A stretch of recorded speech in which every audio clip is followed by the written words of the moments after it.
All right, hello everyone. This is another edition of Tuesday Morning Shenanigans. I am your host, Aaron, and joining me is my partner. I have Daniel, aka Wimplo86. How you doing, buddy?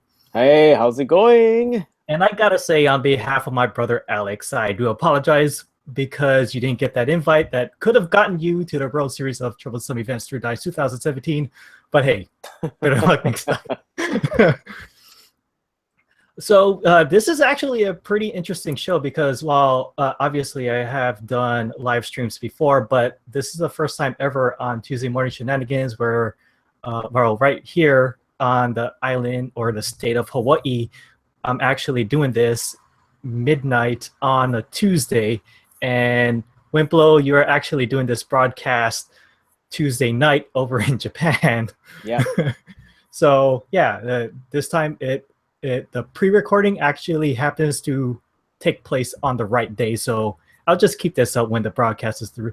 Anyways, so today, Wimplo and we actually got a chance to check out WrestleMania 33, and I can't remember the last time you and I actually watched a WrestleMania pay-per-view together. I think it was the one that happened, I think it was in 2009. I forgot which number it was, but for some reason, the match that I could remember... I think it was 2010.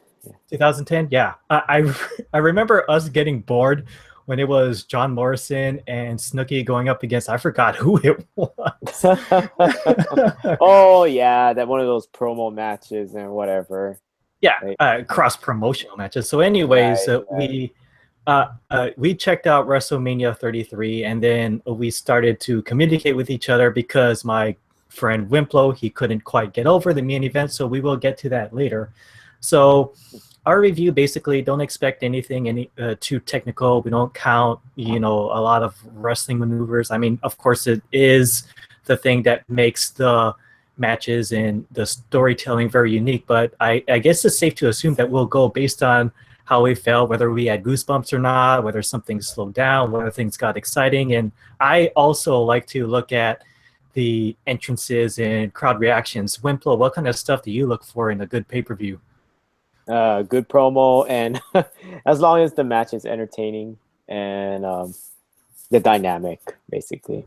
The dynamic. So basically you're thinking of whether these two actually made a good, I wouldn't say team, but more like a collaboration as far as good person, bad person goes. Right. I mean, put on a good show at least, make it... not asking for it to be believable, but at least entertaining. That's all I ask. I'm kind of easy to please, so...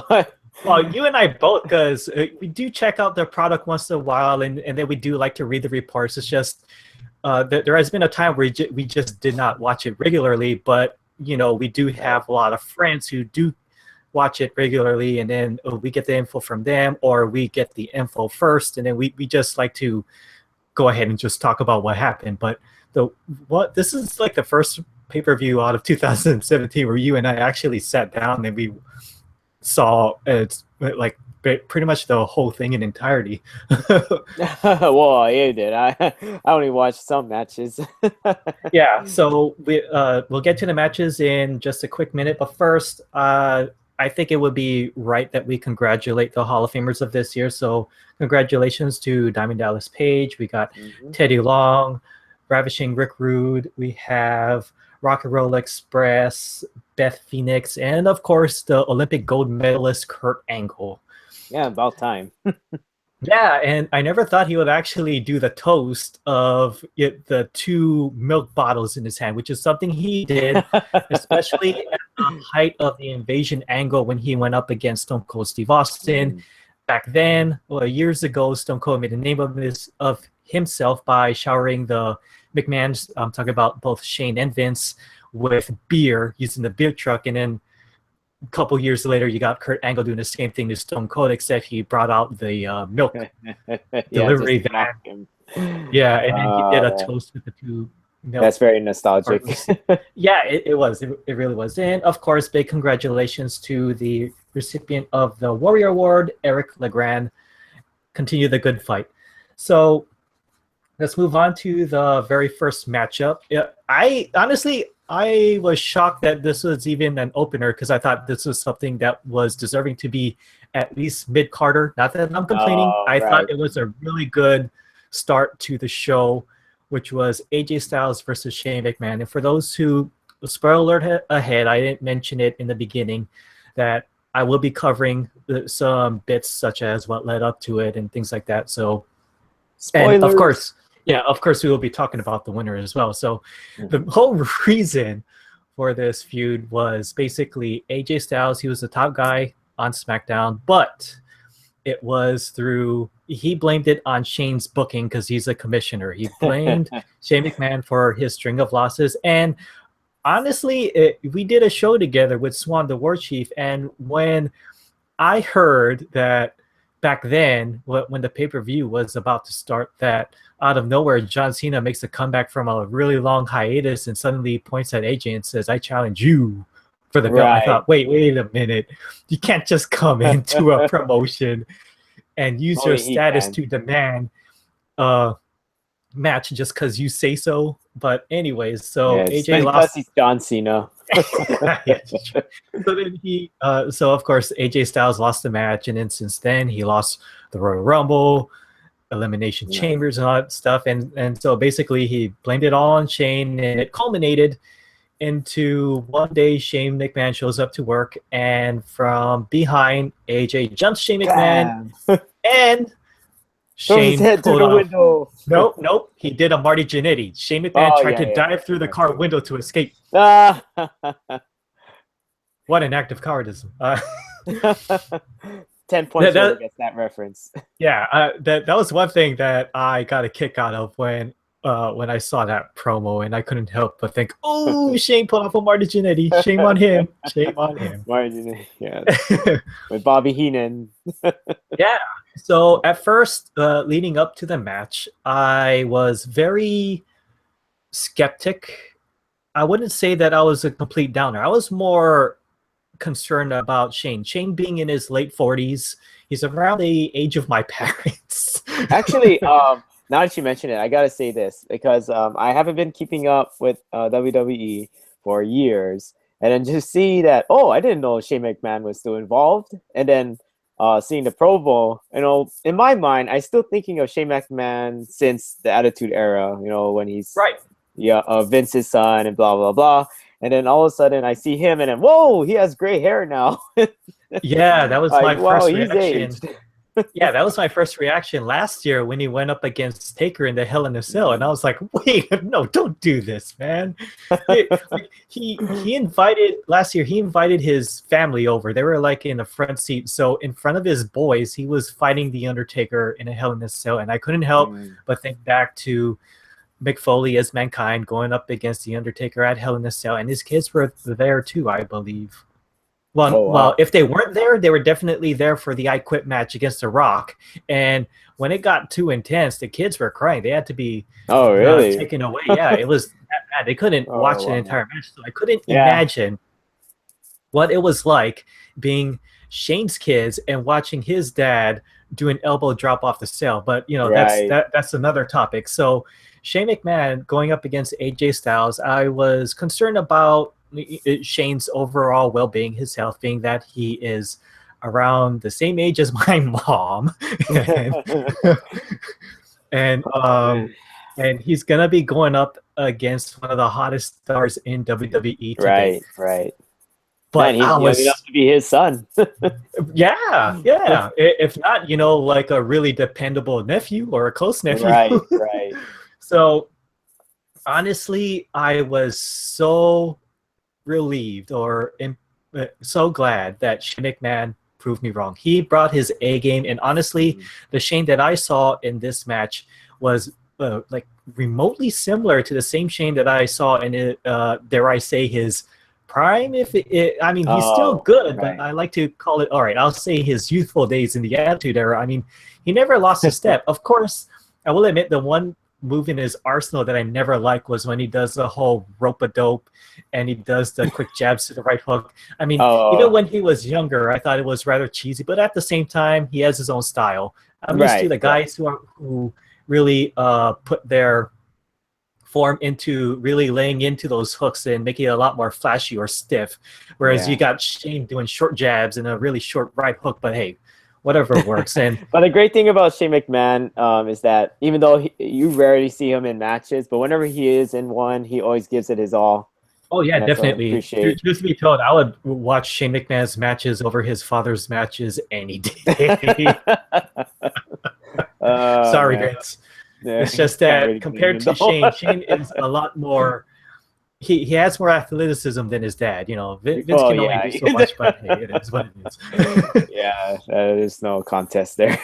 Yeah, but oh man, I just love the how everything just ended in the ring. At one point in the match, he had Shane McMahon. Well, actually, first it was AJ Styles taunting Shane by doing Shane's whole, two-step or quick-step rope-a-dope thing in the middle of the ring as a taunt, and then Shane, when he got the upper hand against AJ, he does AJ's taunt, and I was like, oh, okay, I'm starting to feel this, and oh yeah, despite the fact that you see Shane, his whole face turning red, he's definitely worn out. He still was able to pull off some really good couple of slams. He still did aerial maneuvers. He did the flying elbow drop from the ring post onto the table to the outside, but he missed, and that made me cringe because I'm thinking, the sickest, one of the hardest drops that you have to take. And again, I'm thinking he's in his late 40s, around the same age as my mom, and he's doing this. Yeah, but I know, right? Well, we see Undertaker. Well, we'll talk about that later, right? Yeah. So he did that. He did the coast to coast to AJ Styles with the trash can, and then he did a shooting star press, but he missed. And again, I cringed, but it made me applaud him for his efforts. And the finish led up to AJ Styles, after Shane misses the shooting star press. AJ, he goes to the outside, still on the apron, does a springboard, and he does a phenomenal forearm. He does the pin 1, 2, 3. I actually kept time of the matchup. I clocked it around 20 minutes, 30 seconds or so. Oh, okay. Oh, when you think about it, that's like an average. Yeah. And that's not including the entrances. This is like from the time the bell rung right. to, the starting bell and the end bell. So again, mad props to Shane and AJ. You guys did a phenomenal job. I know I'm stealing a play on words from AJ, but both of you kudos. It was a really good match and definitely one of my top 3. What you think about it, Wimplo? Yeah, good job to Shane McMahon. That he was a good sport with it. I'm hoping that they go in a good direction in terms of the results. I know AJ won. It's really good that Shane McMahon takes that role of the commissioner who gets called out, and whenever he needs to throw down, he throws down. I mean, it's something that has worked before. I think as early back as Sergeant Slaughter. During the beginning of the Attitude Era, he was the commissioner, but it was DX that kept provoking him, and suddenly he says, "You maggot, I challenge you to a boot camp match." Of course, it was against Triple H. But since then, there has been other commissioners who had to say, every time I think I'm out, there's always some dude who pulls me back in, so now I got to throw down. I mean, it has happened with Mick Foley, Shawn Michaels. So for Shane McMahon to actually reprise that similar role again, I enjoy it. Yeah, definitely. So definitely good job Shane did a great job. I thought the chemistry was pretty good between him and AJ. So oh yeah, definitely. It was very simple. I mean, somebody to complain about their boss on how he was being managed or handled. Right. It's a very common thing that even most people can relate with at their own job, whether it was with the lack of maybe promotion or attention that some people feel like they deserve. Right. You can relate to it. Even though in real life you just go to the HR department, but in WWE, bro, you take them into the ring. And the interesting part, though, that I found from the crowd reaction is, well, of course, AJ Styles got the biggest pop of the night, and therefore, although AJ was supposed to be the heel, the crowd mostly favored AJ. Yeah, he's pretty popular at the moment, so I understand. he's definitely one of those guys where whether he is a rebel or a good guy, you can't help but like him because he's AJ. It's not necessarily meaning that he is an anti-hero per se, because he's done some heelish things, but at the same time, it's like crowd verdict is in. No matter what you paint AJ Styles, they'll like him no matter what. Yeah, I agree. So definitely, I'd say one of the matches I would recommend. What do you think, Wimplo? Would you recommend that? I agree too. Yeah, I second that motion. Nice. So moving on to the second match, we got Kevin Owens. Or wait, should I say former best friends squaring off against each other? Kevin Owens versus Chris Jericho. Yeah. And so the reason behind this is, well, for a while, you had Kevin Owens and Chris Jericho becoming a duo, if you will. They helped each other win their matches, but it all turned out that Kevin Owens revealed, hey, man, I've been using you this whole time just so I can get a head my run in WWE. Now I got my chance. I challenge you for the, what kind of belt was it? Oh, yeah, the WWE United States Championship. Yeah, exactly. So the entrances alone, it wasn't anything too special. I mean, the one from before, you got AJ and Shane McMahon. They got some pretty good pops. Kevin Owens and Chris Jericho got good pops as well. But I think Jericho got the most because they had that countdown, like how it was back in the good old days, the 10-second countdown, and people were just counting along, and then exactly.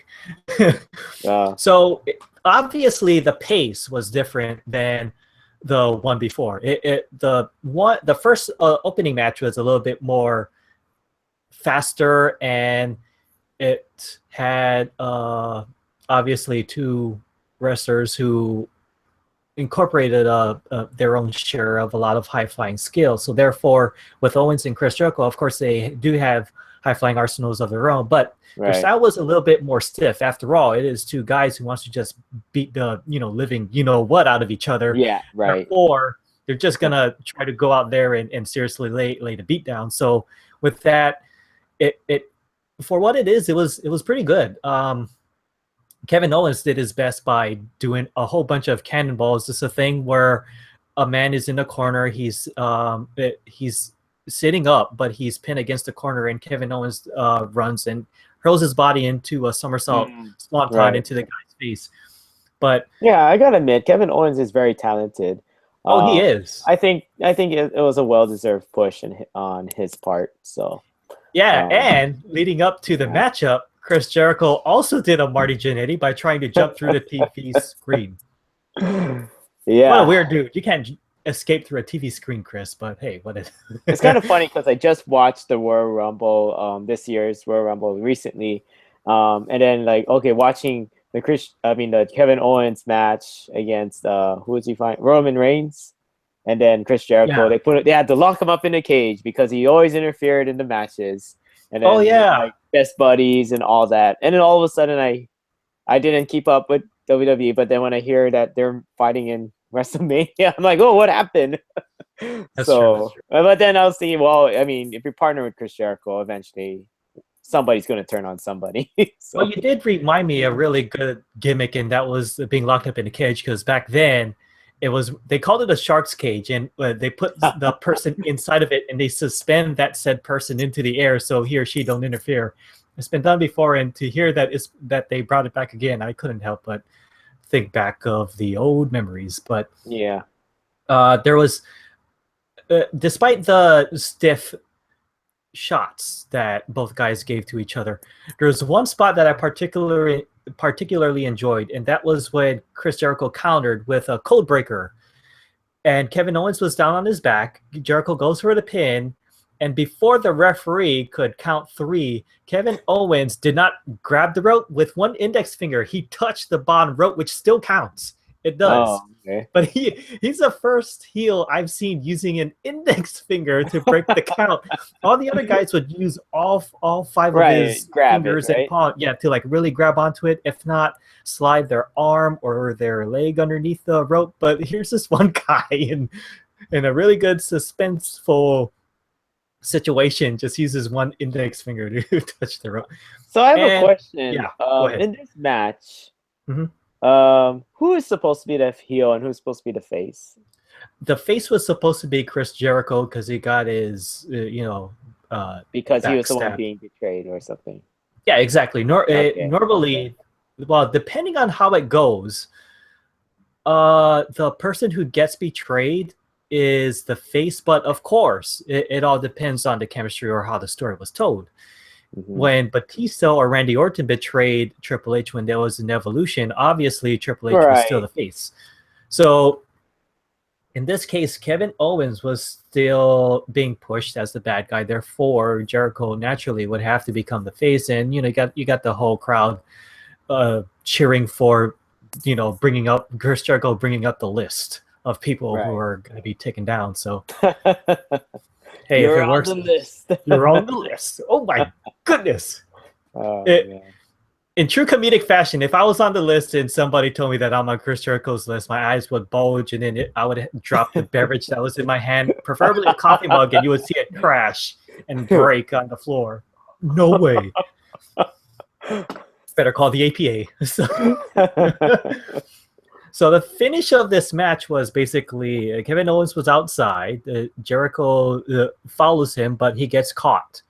He gets hit in the leg, and then Owens takes the opportunity to do the powerbomb on the edge of the ring onto the outside. Throws Jericho back in the ring, gets the clean pin, and we got a new WWE. What's it again? I always forget that. It was the Universal title. No, not Universal title. I'm sorry. No, United States. United States. See, I always get the United States mixed up with the Universal because it starts with a U. yeah, that's fine. So I thought it was okay. What you think, Wimplo? Okay. Well, I this is one of the matches I was not able to watch. Only hear about the results. But in my opinion, I agree with it. I do think Kevin Owens does deserve the push. I just hope that they again do it correctly. And make sure that they don't waste his talent. Yeah, that's true. If you ever noticed, though, one time when he executes his powerbomb, he goes for this squatting setup. In other words, you see him hook the legs. He picks the guy up, but then he slams him on the back. Well, back then, his finishing maneuver was the pile driver. So he would do a stuffed pile driver. In other words, instead of grabbing a man around the waist, he grabs extra leverage by grabbing a man by the thighs, and then he'll just drop the guy on his head. But due to the wellness policy, Kevin Owens can't do that anymore, so he had to modify it and create a move of his own. Therefore, he does the whole spiel with the power bombs and stuff like that. At one time in the independent scene, him and Jerry the King Lawler had a pile driver match. In other words, since both guys use pile driver as their finishing maneuver, it's like, hey, whoever uses it first and gets the clean pin, you win. I see. Yeah. All right, so I would for as far as this match goes, I mean, if somebody really was invested into the breakup between the two partners, definitely recommended. If not, I would bump that down a little bit further down the list for the sake of other greater matches that I've seen later in this card. What do you think? I can see that. I would agree too. All right, so leading on, we got the third match, which is from the Raw brand, WWE Women's, or is it called the Divas Championship match? I believe they call it the Women's Championship. I think they strayed away from the term divas, at least with their it's Raw Women's Championship. I think they they separated the SmackDown Women's and the Raw Women's. Oh yeah, they did that before or after the invasion angle. I didn't quite get it. I mean, it made people believe that because there's a brand split that we got two separate companies when technically that's not really true. So the fact that they brought it back again, it made me once again scratch my head and say, is this really going to work? But hey, if it works, it works. No argument there. Yep. So the third match, we had Bayley, who's the defending champion, Sasha Banks, Charlotte Flair, and Nia Jax. And and what I like about it was a fatal four-way. In other words, it's elimination style, and once a person loses, the match continues until there's only one. That's what I love about that. And to be honest with you, my expectations were low because when I used to watch the product on a regular basis, the females division at the time didn't quite wow me as good as it did in the Attitude Era. We got Lita and Trish. But yeah, because it came to a point where instead of focusing on talent, they focused more on looks. And then you have women who are more supermodels than wrestlers. And then those are the times when people will be like, well, it's bathroom time. And you can literally see people getting off from their seats and going to use the bathroom. Yeah, that's true. And like, I wonder what they have at the concession stand. Yeah. Like take a bathroom break or say, you know what? I think I need a refill on my nachos. I'll be right back. Yeah. And then they get absolutely upset when they realize that everyone else had the same idea. Therefore, you got a 15-minute wait, which is probably the length of the match itself. So you better hope that when you get back to your seat, you haven't missed parts of the next match. Right, exactly. Hopefully the line's not too long or anything. Yeah, but thanks I did notice. Yeah, go ahead. I did notice that recently, the women's division has been very interesting and entertaining. And that is true. I was very surprised, and because I was wondering, like, wow, I'm noticing when they have their entrances, they're getting way bigger pops than I remembered. Yeah. And then I realized why, because they actually have a lot of talent now. They do. And I do give a lot of compliments to the change of their business decisions. They got a really good training program in their schools, and then before making their debut these days, the person who gets trained goes through this sister product. I like to call it like a subsection of a show called NXT. And if they can make it there, they can eventually be bumped up to the main roster. So, and it builds up their fame too while they're there. Exactly. And the good news, adding on to your point there, Daniel, is that with thanks to Swan, he's telling me that throwing out some names of some wrestlers who are really talented, including Charlotte Flair. And to actually see this match, I am so glad they made me really get into it. I can't remember the last time I got this much invested into a women's matchup in WWE. It's been years. So let's talk about the entrances, since we like to talk about our talent. My favorite has to be Charlotte Flair. Why? Because he adopts. I agree. He adopts the Ric Flair's theme, but it added a nice electro spin to it. And they had the whole electric guitar and then exactly. And you see diamonds on the ramp because she's the boss and the queen, and you got fireworks going off. By the way, I couldn't help but feel bad for the residents who are around the Citrus Bowl, because every 20 minutes or so, they're hearing pyro go off all of a sudden for every entrance or whatever somebody wins the title. They're like, what the heck, man? Yeah, they did not waste. They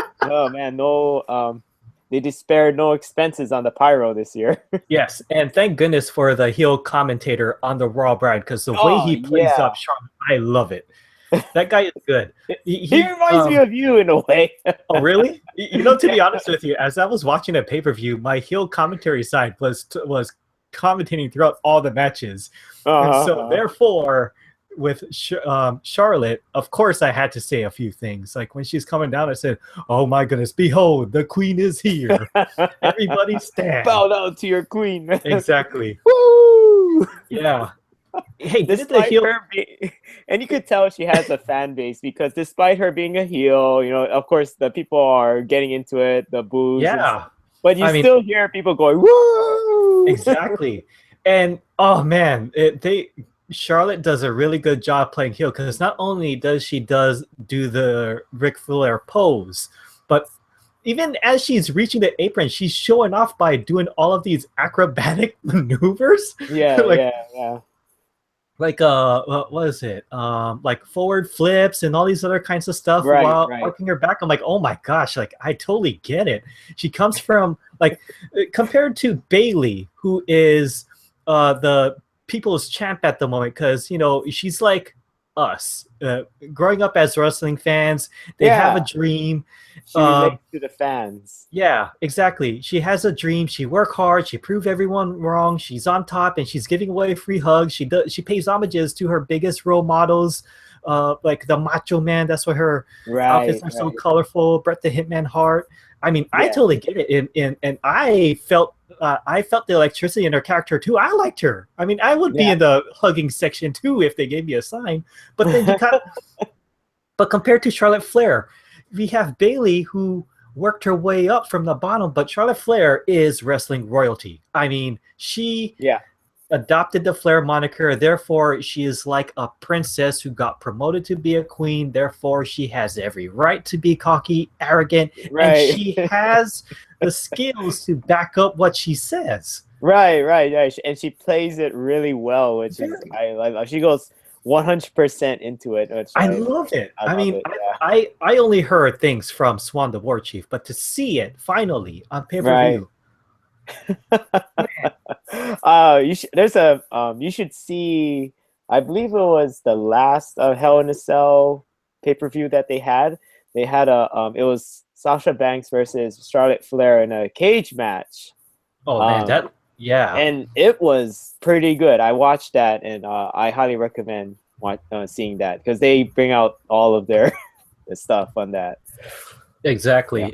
And again, Sasha Banks, credit to her as well. I once again heard a lot of things, didn't quite see it myself, but to see her perform, and again in the Hell in a Cell, because they put that in the highlight reel of the promo that they did. My goodness, I mean, I do want to check out that match now after seeing what I saw in WrestleMania, and then we got. So the story goes is that Charlotte Flair was the boss. She had everything, but then her ongoing feud with Sasha cost Charlotte actually no. Charlotte didn't lose the belt. It was stolen from her because of Sasha with the cheap shot from the crotch. So anyway, these peasants dare to steal from the queen. So Bayley won the match due to Sasha's interference, and therefore naturally, you got two females. I'm talking about Charlotte and Sasha. They got a beef that needs to be squashed. But then the champion, that's where he introduced the third person, being Bayley. She has to be dragged into the mix because both of them want the gold. And then out comes, the new Nia Jax, and she is the monster. I mean, I just love the setup. You got 3 women, and then a fourth, a female Big Show. A monster coming in, wrecking house.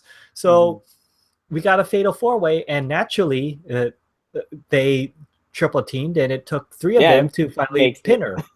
Which makes a lot of sense. It's like, okay, we gotta take out the biggest threat first. Yeah, exactly. So that was perfect. And then afterwards, I love the part where Charlotte, kind of pulling off a Flair. She's like, "Yeah, high five." No?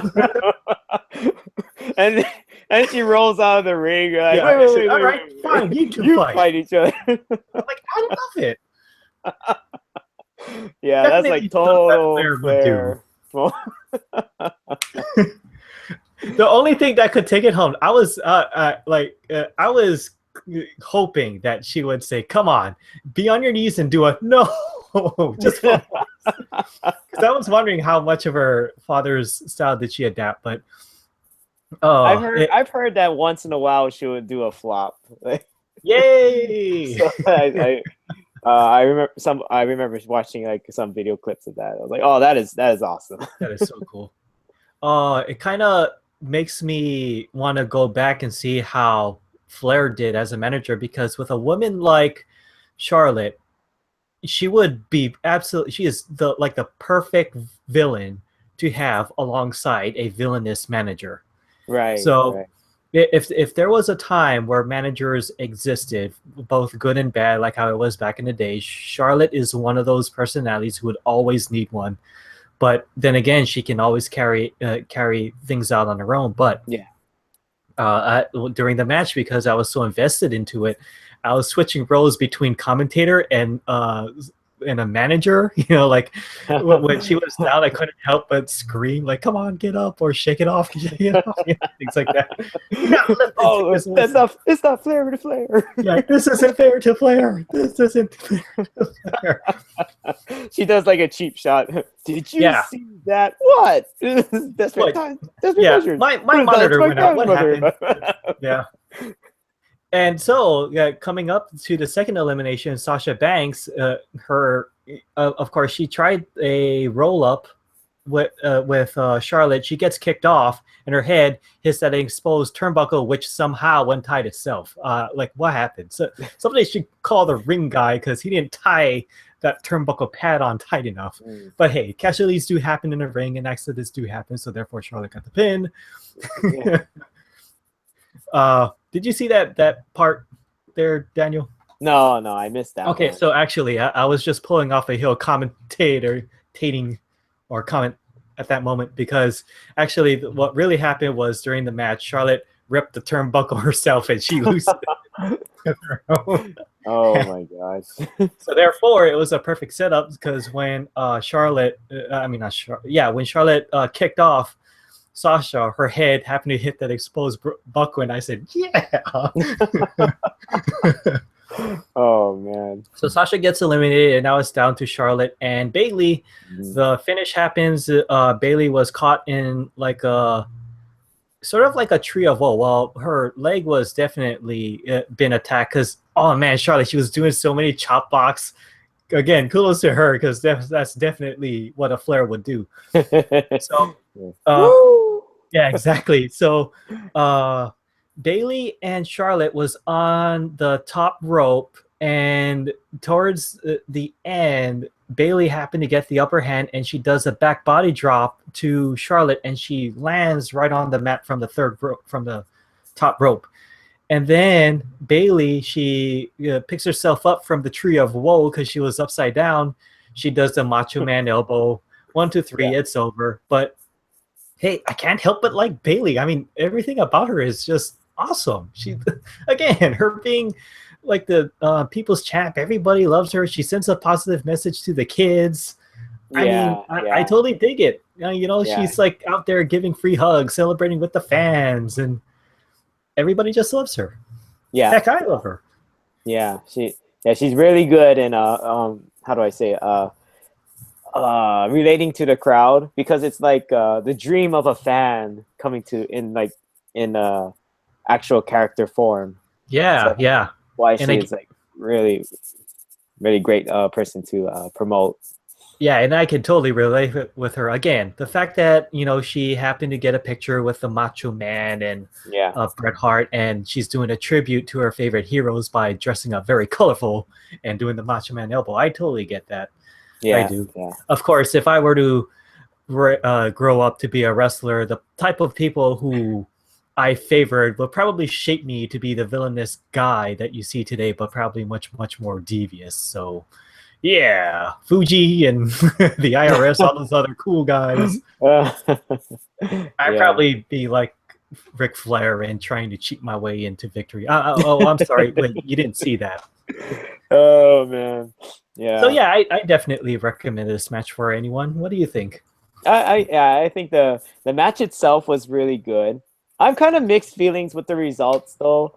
Even though I don't mind that Bayley won, however, that just story-wise, it would have been funny, I think, if or cool to see if like Charlotte Flair pulled off something, or like she had an ally of some sort that would interfere, and then she would win in that type of way, and therefore create a division between Bayley and Sasha. And actually, it was quite interesting. A lot of fans online was actually hoping that Sasha was going to turn heel in this match, because the setup was like at the peak moment. Really? I'm not sure exactly why, because I'm not keeping up with the franchise, but yeah, people were saying that, oh, they missed an opportunity. Sasha, this would have been a great time for Sasha to turn heel. It's like, but there hasn't been any subtle hints that would give Sasha a reason all of a sudden. If you start to show a little bit of jealousy towards Bayley, then it would have made sense. Like In the past, when somebody got jealous of a wrestler, you can tell by number one, they would raise their hand and then they would give that side eye like that. Right. Then you know. Yeah, I mean, maybe it's something that has happened during like a recent Raw episode, maybe. But yeah, I don't know the context behind that. Right. So, but I guess, but what I see from what happened in the recent Raw, I guess it's like, okay, that's why she's still a face, because her and Bayley are now kind of like allies of some sort. So yeah, they had a common enemy, which is Charlotte, but at the same time, let's say that Sasha were to turn heel, then it would just be one face going up against three really bad people, which would really set things very unbalanced. Like, hey, hang on, let's go against that person. Not to mention that Bayley is the most petite girl out of all three ladies. Man, so that would be horrible. It's like three bullies surrounding a very innocent girl. You can't do this. Oh yeah, that would be horrible. But then it couldn't work. It could work into her advantage. They'll just beat on her for a while. She'll get out of the way. They're gonna end up arguing amongst each other. Oh, that's true. And then they'll end up fighting each other. And then she'll come in for the win at the very last minute. Yeah, that's a really, really, really good point there. But I to add on to your criticism though, at one point I thought it was a little too short, but at the same time I think it was probably because of the way it was organized. There were other matches that probably needed more time. Either that or they wanted to showcase the ladies the best they can without showing any weaknesses. So maybe one of the reasons they resorted to would be to cut it that short. I'm not too sure, but for what it is, I actually liked it. Yeah, I agree. But other than that, I liked it. I thought it was good. Yeah, that's a good one. So now we're gonna get to what I would want to put up as. This is definitely one of my best matches. I haven't decided whether this is my favorite match of all time next to the opening, but it is definitely right up there, and I couldn't quite. So we had a four-way. It was a surprise four-way. At first, it was supposed to be a triple threat ladder match. You had Luke Gallows and Karl Anderson. They were the defending champs, going up against Enzo Amore and Big Cass, and Sheamus and Cesaro. But they WWE pulled an ace out their sleeve, and they changed it up and surprised everyone with a fatal four-way with the Hardy Boys. And honestly, that was the best pop-in entrance of the night. Yeah, everyone screamed their lungs out when they saw it. It was so like a shock to everybody. It's kind of funny because I was just looking on YouTube because there's a whole bunch of videos that have people's reaction to it. There's actually a video of guys who are in the crowd, and then they pretty much were videoing themselves, just their reactions of during the match. Right. And when the New Day came out, they're like, "Oh, watch! They're just gonna throw themselves in there," blah, blah, and all of a sudden, whoa! Oh my gosh! No ways! They're here! It's the Hardy Boys! And yes, and I hope you're not disappointed, Daniel, but they borrowed their broken moniker from TNA over to WWE. The funny thing is, that's why you see the crowd. They were going like this: delete, delete, delete, and I was doing it too. Like, what does that mean? Yes. So going back, long story short, remember when Matt Hardy went crazy and he became broken? Yeah. So he had a feud against Jeff Hardy, which he called Brother Nero, and he says, "My whole purpose is to delete you, you insolent mule." So okay, that does sound familiar. Yeah. So when the Hardys became popular, he would rile up the crowd, because every time he threatens people by going delete, delete, and the whole crowd would go delete. Delete, delete. Oh man, so that became a thing, huh? It became a thing, and eventually, when after the Hardys settled their feud, Matt Hardy embraced him because he explained, "Brother Nero, I did this because I wanted you to become stronger because I saw some weaknesses, and so therefore, Brother Nero, classifying himself as obsolete, and then becoming part of the Broken Hardys. That's what they changed their name to." Both of them adopted as some sort of a goth sort of thing. But then towards the end, Matt says, I did this for you. Now that you've proven yourself to be a strong warrior like how you always were, you can either remain as Brother Nero or you can become the charismatic enigma Jeff Hardy. I don't care. Do what you want. but Jeff Hardy chose to stay as brother Nero, and so together they toured as the Broken Hardys, and together they come out and the whole crowd goes delete with them every time. And so it became Matt Hardy's thing where everything he does, like the thing where you get the guy in the corner, you climb up to the second rope, and you're doing the 10 punches. With Matt Hardy, he'll just go delete, delete, or he'll grab the 1, 2, yeah. And the whole crowd will chant with him. He'll take the guy's head. You saw it on the pay-per-view. He'll ram his head into the turnbuckle simultaneously. By that, people will go again, delete, delete, delete. Yeah. And Matt will scream it as well, delete. So when the Hardys left Impact Wrestling, there was a long-going, actually I wouldn't say long-going, but there was a big lawsuit in regards to trademarks. The people who own Impact, they actually claim rights to the Hardys name, or actually no, the whole Broken gimmick. But the thing is, nobody they didn't quite get ownership because, well, they didn't technically have it in contract, nor did they file a trademark. So I think what happened was Matt and Jeff gets to keep the Broken gimmick. Therefore, you see a little bit an inkling of it in their WrestleMania return. I loved it. I had to rewatch the entrance of the Hardys and see their pop, because that one gave me the most goosebumps. Did you see what made me really laugh was I was looking at the New Day guys, and they were doing that with with Jeff, right? No. Oh man, I was laughing so hard when I saw that. Yeah, because the whole thing about the New Day is they're a stable, but what puts them over is the fact that they're nerds like us, so they always react like how we would normally react. But they're wrestlers, so they probably shouldn't be that way, yet that's how they are. Yeah. That was definitely the biggest pop of the night. Oh yeah, definitely. Well, besides that, I gotta give props to Enzo Amore and Big Cass, because they had the second biggest pop next to the Hardys, because they got really over in NXT and the crowd absolutely loved them. Right. And to be honest, it's the first time I saw them in person, but oh my gosh, I just absolutely love the duo, because here we have Enzo Amore. He's from New Jersey, and he's at first he was supposed to be remnant of the whole Jersey Shore kind of thing, but he took it and he adopted it into his own thing. So now you hear him being a little bit of a Sicilian or Italian from New Jersey, but I like the fact that he kind of had this Ali G sort of thing going on. Therefore, he has the whole hip hop gimmick, calling himself a certified G and a certified stud.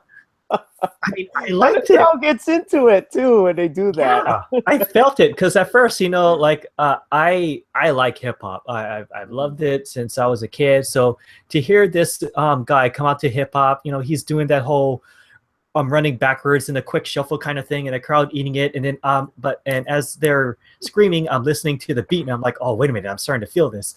So what I did was, after I checked out the match, I went onto YouTube and I listened to the background music, and I couldn't help but smile and get a kick out of it, because number one, the flow of this rap is like very generic. It's like hip hop 101, except you still got a lot to learn, because what he's doing is he's delivering one-liners that isn't really quick. It's just like simple one-liners that you can drag on tempo, and he was like a quarter of a second late on his deliverance, but it's the kind of rhymes that you and I would probably think of had we taken our first lesson into hip hop. It was like that sort of simple and easy to think of lyrically, but it works. I mean, I just love the swag that he has. Right, and the energy he puts into it. It's so funny. The first time I ever saw them was in the Royal Rumble, and then I'm like, who are these guys? But I don't know about who they are, but I just love it. They're so funny. I couldn't help but think of them as the modern day New Age Outlaws, but with a really big modern twist. It would be wrong to compare them, but the way the crowd reacts to them is like how in the Attitude Era, every time the Road Dogg does his shtick, the crowd would scream or like say the same lines as the wrestler did, and that's exactly what the crowd does with Enzo. Yeah. Every time he says his spiel, everybody loves to say it with him. And it's not that complicated to learn, and it's easy to learn, yet it's so much fun to say it with him. So I was totally digging that. My goodness, I probably should check out more matches of them in it. Yeah. Same here. So the match itself was played out absolutely brilliant. Everybody had their own share of offense. I think it was really cool to have the Hardys clear house first and do their whole thing about the Tree of Woes. Matt Hardy, he gets down on his hands and knees so Jeff Hardy can do all of that aerial stuff, and then you just hear the crowd screaming "Welcome back" and stuff like that. Of course, all the other guys got their own spots in, but of course the ultimate finish comes from, oh my gosh, it wouldn't be a proper WrestleMania ladder match without Jeff doing something so high risk. And sure enough, we had Sheamus and Cesaro on not tables, but it was ladders. Ladders have less give than tables, so the impact will probably or likely hurt much more. So they're set up on ladders, and then Jeff Hardy is on a ladder that's like 20 feet up. You got referee Mike Chioda holding the legs down so that it won't tip so much, and of course Jeff Hardy does a swanton bomb. The ladder bends. Oh man, yeah. And as that happens, Matt Hardy does the twist of fate off the ladder. He climbs up, and we got ourselves new tag team champions. Yeah. I loved it. Oh, my goodness. Absolutely nothing to complain. Everybody was given their light to shine. Enzo and Cass, they did their own thing. Sheamus and Cesaro, while Sheamus was doing the clubs on the outside, Cesaro was doing the giant swing. Yeah. I think they counted up to 20. Oh man, whenever he does that swing, I'm like, what in the world is this? Yeah, this is nothing new to me because Japanese wrestler Hiroshi Hase, he did that a lot in New Japan. So if you go back and check it, you had the crowd chanting along or counting along with him. They were counting the rotations in Japanese. 1, 2, 3. Oh man, but I like his charisma from Cesaro. I think he's a funny guy. Definitely. Yeah, a lot of, especially his performance in the Royal Rumble. It was so funny. Yeah, I've paid attention to a lot of feedback from the wrestling community, and a lot were quite dissatisfied with the way he was being pushed. They love the sort of style, the talent that he brings into the ring. It's just that the way he was being portrayed, as far as opportunities where they thought he would be a lot better had he come out as a victor, things don't go that way. Therefore, a lot of people were left quite frustrated with Cesaro's run. They were, at one point, I think they were unsure if things could get better from here, but it seems like things gotten a lot better when he was teamed up with Sheamus. I'm just spitballing here, but that's what it seems like as far as crowd response go.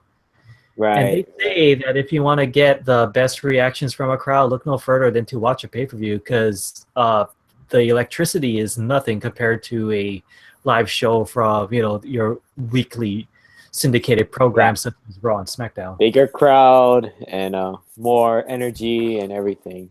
Exactly. So oh man, probably best match of the night. Would that rank as the best one in your opinion? There, I think. I mean, in terms of crowd reaction, dynamic, just overall love for everything. I think this was the highlight of the night.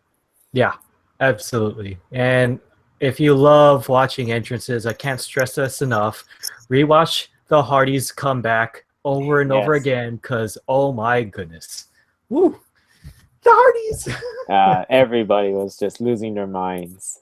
Yeah, me too. All right. So now that we got off of that high ladder, no pun intended. Yeah, now that we got off the high ladder, we need to discuss which I like to call the second half, though technically it isn't. Not quite the second half. We got one more match before we actually get to the second half. But yeah, after topping the ladder match, I had a feeling that everything that follows it, oh man, it'll probably come on a lesser note because, oh my goodness, the bar was raised that high, and I'm pretty sure you would agree with that one there. Yeah. So the next match was we got John Cena and Nikki Bella versus The Miz and Maryse. Now the reason behind this feud was Miz and Maryse being a married couple. They were talking a whole bunch of smack about John Cena and Nikki Bella. They're like, "Hey, what's the matter, John? Like you two are posers. You're nothing but a fake couple." First row of Cena house. Yeah, exactly. You have Miz dressed up as Cena and Maryse dressed up as Nikki, and then they're mocking them and all that. And then I was like watching the promos and what the build up was to their match, and I'm like, okay, there must be something more to this. And then it just ends there, and then I'm like, wait, so the reason why they're fighting each other is just because Miz and Maryse was insulting them, and that's it? Yeah, they tried to make it more complex or dynamic by actually trying to tie in both worlds. I like to consider WWE shows separate from the reality show. So, you know, when you see John Cena and Nikki Bella, what they're doing in that show in opposed to the wrestling show, I never like to cross the universes together, but I think that's the sort of angle that they were going in the fact that the Miz and Maryse, they're already married, happily married, and they're calling out these two couples who are probably should be married, yet they're having a lot of this drama on the reality show where I think it was John saying, "Oh, I'm not the type who would want to be married with kids, etc., etc." I'm like, dude, you are a millionaire. You can afford to have a wife and kids, unless if you're so worried about the prenup agreement. But you know, that's a totally separate issue. No, that was totally a scripted thing, I am sure. But the way I like to conclude it was, it felt like the battle of the reality stars, except Maryse hasn't actually had her roots in the reality show. The Miz was definitely part of the real world in that, you know, he called himself The Miz because he was a big fan of pro wrestling when he was doing the real world, and that was like this nickname that he gave himself had he become a wrestler, and sure enough he was. And then we got two current stars of the reality show. You got Nikki Bella and John Cena. So I like to call it reality show drama being settled inside a ring. But the whole match itself was the fans didn't seem to respond very well to it. Nikki and John were definitely the big baby faces, but the crowd absolutely didn't like them that much. So much that they were cheering for The Miz a lot. And when The Miz were doing the Daniel Bryan kicks to John Cena, he was getting, I guess, chant from the audience. Yeah, I saw that part. I'm like, oh my gosh, this is, I don't know what to think now. Yeah, that this is certainly already. that is definitely one way to get the crowd to respond very well. He's like, Miz is mocking Daniel Bryan, and everybody's cheering him. Yeah, because of the SmackDown announce team, they couldn't really quite acknowledge it. JBL was the only one who indirectly wanted to acknowledge it, but they couldn't quite say it. Like, you know, and the crowd's behind The Miz. Like, obviously, The Miz teasing Cena. He went like in the beginning of the match, he stood on two different corners because normally when villains do that, raise their hands into the air, the crowd's supposed to boot him, but they didn't. they cheered him on one side and on the other side. I thought, oh my goodness, the booking on this one could not have been worse. I felt so bad because Nikki and John were meant to be cheered, but they were jeered. Oh my god. Towards the end, so the end of the match was together in unison. You got Nikki Bella and John Cena. They get the upper hand. They got Maryse and Miz down. They do the 5-knuckle shuffle, and then they do the attitude adjustment. 1, 2, 3. Right. Yeah. Oh, how cute. Yeah. Yeah. So by the time the match was over, the crowd was like, "So what?" We all know why this is happening. Just get it over with already. Yeah. And then it led to John Cena proposing to Nikki Bella in the middle of the ring. So right there, I couldn't help but think, maybe this match was made so that the finish could lead up to John Cena proposing to Nikki Bella. I have no doubt it was the only reason why they had this match. It was just to build this up. Because in my opinion, they could have. I mean, I wouldn't have mind as long as they did a better job with promoting it. I was hoping for something more like, when you think about couple rivalries that has happened in the past for WWE and WWF, like for example, like Jake the Snake when he would prank Elizabeth by like putting the snake in the cake or something. It was in a present actually. In the present. Okay. Yeah, something like that. I was hoping for like Miz and Maryse would do something like really like, oh wow, I can't believe they did something like that. But just mocking them on TV, I was like, oh, that's it. I'm like, what? So what? Exactly. So okay. I thought this is definitely something that it was quickly set up for the sake of just John proposing. And that's the only time they actually got the best cheer out of the audience was John proposing. But what's funny is that the people who cheered were the ladies and the kids. Oh, yeah. You didn't hear any guys go, woo! Like, okay. Yeah.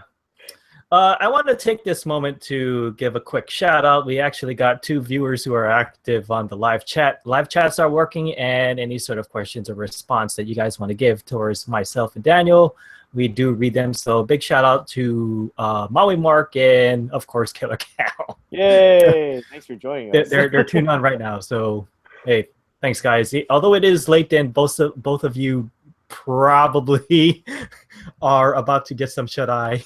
Thanks for tuning in anyways. But let's see. Killer Cal is saying, did Cena wrestle in the ring with the ring in his pocket? I think he did. I think Cena did wrestle with the ring in his pocket the whole time. So if he were to fall on his front, man, that ring is going to jab him right in the hip.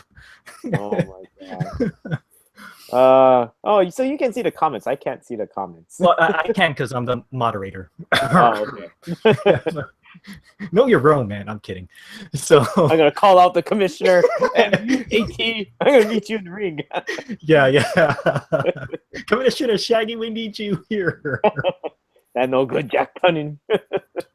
So Mark is asking, King Kong Godzilla battle talk. Actually, I'll probably reserve that for another time because I didn't see the King Kong movie. Just tune in the next episode. Probably. So yeah, like, oh my gosh, I think this was probably one of the worst matches on my list. Well, least favorite, I should say, because it was just something to get on the way. All right. In my opinion, I don't hate or like it. I'm like, oh, good for Cena, good for Nikki, congratulations, and that's it. I'm sorry, Miz, that they wasted your talent. I wouldn't be surprised if that all the segments that they did on the pay-per-view would be edited for the reality show. So I'm like, that's it. They did everything in the ring just so they could prepare some edited content for their reality show and then just end it there. So they just did a cross shoot for total divas, I think. All right, moving on. Oh boy. Yeah. So we got Triple H versus Seth Rollins in a non-sanctioned match. I don't quite understand the bill of this match because it's called a non-sanctioned match, but I just couldn't quite understand why couldn't they call it a DQ match? Because basically they're saying anything goes, and I'm thinking that's exactly what DQ match is. What is this non-sanctioned match? I don't know. You sound a lot more professional. I don't know. Yeah. Hey, quick shout out They to want to be more edgy. I don't know. But I want to make a quick shout out to Killer Cow because he just renamed the reality show of Total Divas to Total Cena. So really, well played. But Cal, I did not see a follow up of Raw because I was trying to get my report ready for the live show that you're watching tonight. But I do agree with Killer Cow. He said that it could have been called a street fight instead of a non-sanctioned match. I agree. Right. I agree. Yeah. Why didn't they just call it that? Yeah, exactly. What is this non-sanctioned match? Like, who are trying to? It's trying to sound. I didn't make it sound cool. Oh, whatever. Yes. So according to Cal, he thinks the match was epic. I agree too. Of course, it was more of a slow, methodical pace because you had Seth Rollins with a bad wheel, in other words, his knee, and Triple H was exposing the knee. But before I get that, I forgot to remind the viewers of the build-up. So basically, Seth Rollins was Triple H's pick. He was supposed to be the golden goose, the chosen one, whatever way you flip it. Seth Rollins was the guy. But Triple H was disappointed by Seth Rollins, especially when Rollins injured his leg during a matchup. Therefore, Triple H is like, hey, I had total faith in you. You let me down, man, But at the same time, I'm thinking, what? From breaking his leg, it could happen to anybody. Oh, man.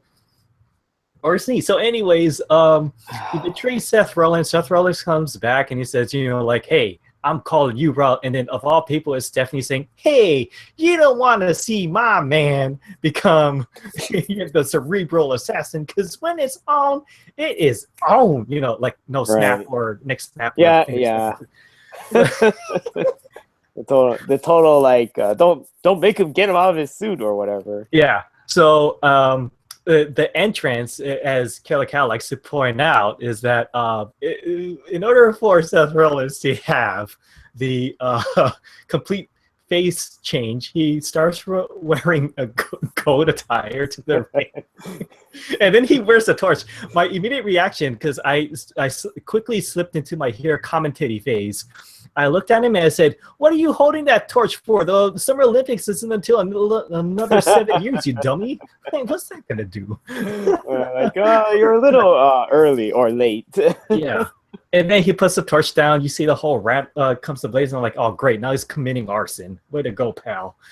So it was a little bit more slow and methodical. By that, Triple H is definitely working on Seth Rollins' bad knee.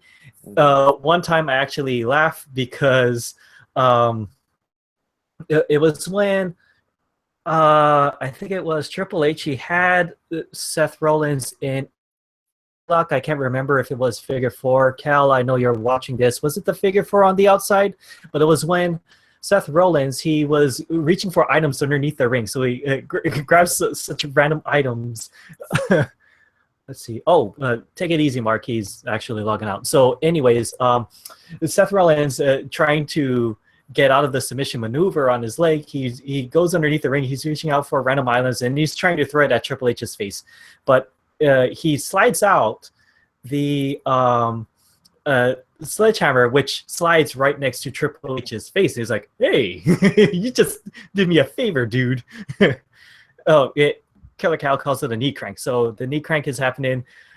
Seth Rollins slides the sledgehammer right in front of Triple H. He lets go of the hold and then he grabs the sledgehammer. I couldn't help but laugh at that because, again, back to Chris Rock and Dogma. Yeah, I want to slap Rollins on the back of the head, and I said, "You just did him a favor there, stupid." So the final.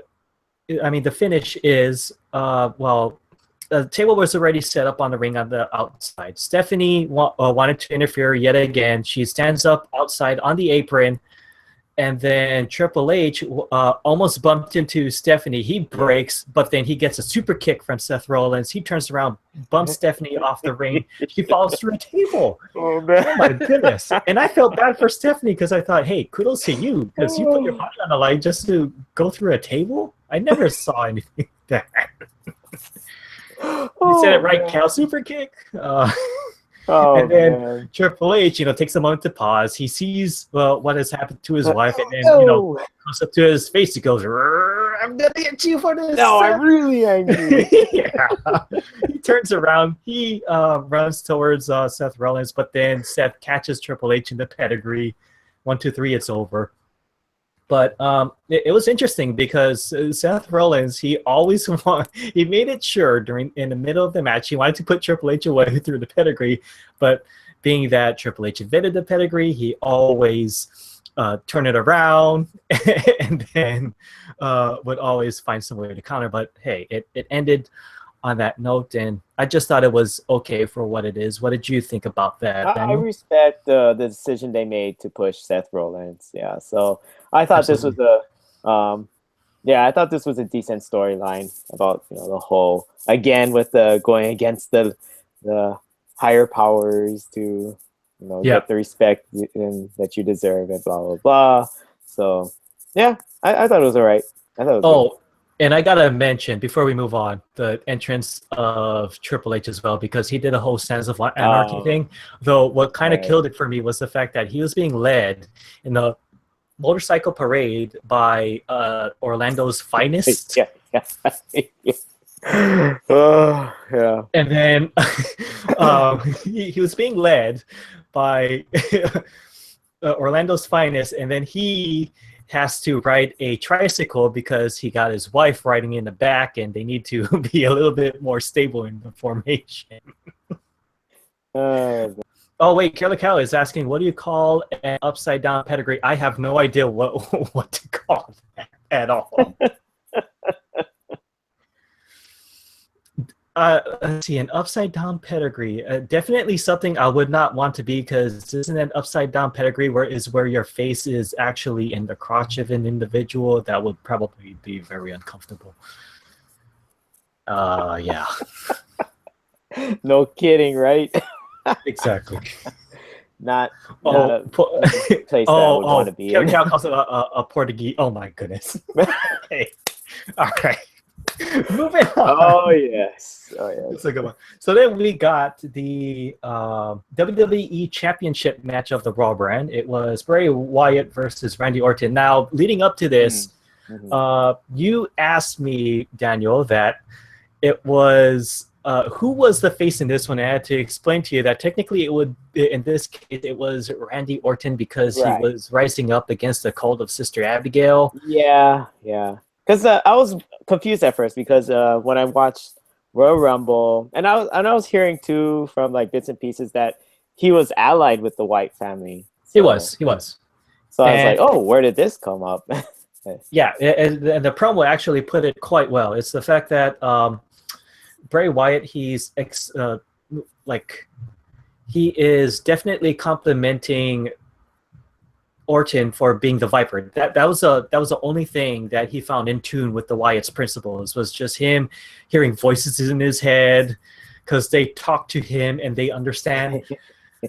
So he wanted to get in touch with those voices and inner Viper, and saying, look, you and I can share the same ideas as the Wyatt family, and we want to welcome you as one of us. And so Orton was on board, but Orton explained that he wasn't a part of the world. In fact, he did it just to fool Bray Wyatt. Snake that cave and like whatever, and he destroyed their home. Blah so blah. Then he blah, destroyed blah. the cab that Sister Abigail died in, which assumingly was her tomb that she was buried in, because they say Sister Abigail was buried in that cabin. Therefore, you see that whole rocking horse by itself. That was Sister Abigail, not that Abigail was literally Bray Wyatt's sister. It was a nun, that kind of sister, who adopted Bray Wyatt and his siblings and raised them like her own children. It's just that she taught Bray Wyatt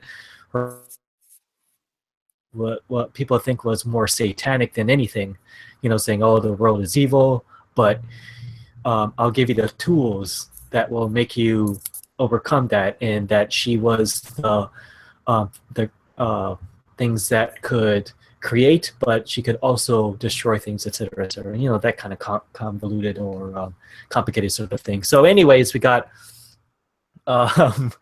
the face in the form, or an anti-hero in the form of Orton going up against Wyatt. Now, this was an interesting match on its own because, well, pace aside, the thing that only got me was when Bray Wyatt stalks his opponent by arcing his backwards. He did it 3 times, and then we saw 3 different projections. Killer Cow says that Bray Wyatt needs to recruit his brother Bo. That would be very interesting to break the one guy and turns a complete 180 into the cult. So every time Bray Wyatt would eye his opponent while arcing his back, you have 3 different projections onto the ring. The first one was maggots. The second one was worms, and the third one was roaches. And I thought, oh wow, that was like really creepy. And that's the only rise that they got out of the crowd. Otherwise, it was just a regular matchup. And you had Randy Orton doing the RKO out of nowhere to get the win. That's what I saw. Did you see any highlights from that match? Unfortunately, I wasn't able to watch this one. I was only able to see the promo for this. And then the result. It took more to actually put Bray Wyatt away because it was a really big back and forth battle. Like Bray Wyatt wanted to go for the Sister Abigail so many times, but then Orton countered. Orton wanted to go for the RKO, but then that got countered a lot. That part was really good. Back and forth. Exactly. Yeah, from the highlights I saw, at least. Yeah. According to Killer Cow, he says Bo Dallas really needs a push right now. I think I do agree because being the guy who's so uppity about himself, that sort of gimmick can get himself so far until it grows stale. Maybe he was like the modern day Mr. Perfect, but at the same time he was more or less a motivational speaker at the same time. So maybe that's why it didn't quite work as well. So Bray Wyatt, Randy Orton, it was kind of a meh for me. Let's go to I'm just glad Randy Orton won. yeah. In my opinion. So here we go. The rematch. We got Goldberg versus Brock Lesnar. We skipped the match. Did we? The Smackdown Women's Championship. No, that actually happened after the Goldberg and Lesnar match. Why is the list I'm looking at is wrong then? Okay, never mind. So we had Goldberg, the Universal Champion, going up against Brock Lesnar. Now, here's what I liked about this was the promo. And Paul Heyman does the best promo as a manager. And for him to mock Bill Goldberg through the tail, talking about, this whole thing is his whole thing was talking about a fairy tale, mentioning being the beast, Brock Lesnar, although he lost his match against Bill Goldberg, the thing is, the beast was still the beast. He went into MMA, he dominated a bunch of guys, and the beast came back wanting more, and he was doing very well until Bill Goldberg came in and defeated him one more time. However, is this fantasy or reality? Because in fantasies, the good guys don't always win. The way he put it was just really, really good. And so here comes the match. Once again, Brock Lesnar was supposed to be the big baby face. He did get a big pop in his Survivor Series return, but at this point in time, this is the same thing that I often worried about the WWE and the way they book Bill Goldberg. Obviously, in order to get Bill Goldberg to work with Brock Lesnar, it had to be a very short match. That I agree.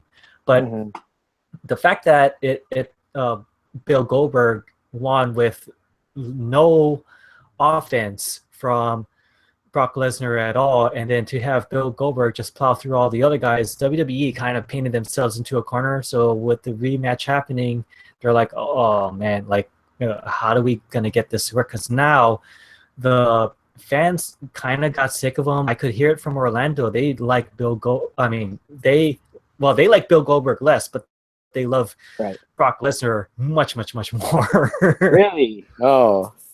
Huh. Okay, I was kind of thinking the opposite, but I guess now that you mentioned that does make sense. Put it this way, when when Brock Lesnar was doing the Suplex City, that was the biggest rise out of the crowd, and it had a really good back and forth match because Brock Lesnar was doing the Suplex City, Bill Goldberg countered, and then he started to spear Brock Lesnar a lot, and then they took it to the outside. Brock Lesnar gets speared through the barricade. That was really cool. The fight goes back on the inside, and Bill Goldberg gets the upper hand to a point where Paul Heyman at one time, I saw Paul Heyman's reaction. He was like this, "Oh, it's over. It's all over." And then when Brock Lesnar kicked out, that's when Paul Heyman started to have his faith back again, and that's when Brock Lesnar started to do the Suplex City. The crowd was egging Brock Lesnar on. They were saying, one more time, and when it was up to number 9, they were screaming 10. They wanted 10. So Brock Lesnar did 10 consecutive German suplexes, and then he finished Bill Goldberg off with the F5.